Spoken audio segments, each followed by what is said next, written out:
So మేమేం చేస్తామంటే నానోలో మేము స్టూడెంట్‌కి అన్నీ వచ్చు అని అజంప్షన్‌తో మొదలెట్టాం. హ్మ్. స్టూడెంట్‌కి జీరో నుంచి మొదలుపెడతాం.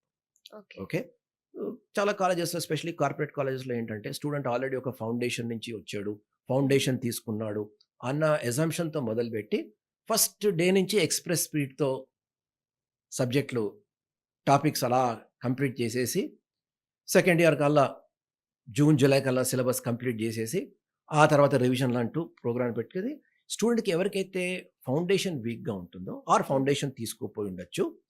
అండ్ యావరేజ్ ఉంటాడో వాడు ఇలా ఈ ఎక్స్‌ప్రెస్ స్పీడ్‌తో తీసుకెళ్తే మాత్రం చాలా ప్రెషర్ ఫీల్ అవుతాడు. అసలేం చదవడు.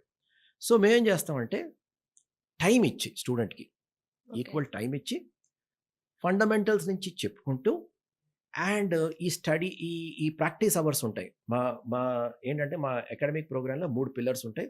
ఒకటి teaching, 2 working, third finishing. Working అంటే ప్రాక్టీస్. సో, 1 అవర్ టీచింగ్ అంటే 1 అవర్ ప్రాక్టీస్ జరుగుతుంది.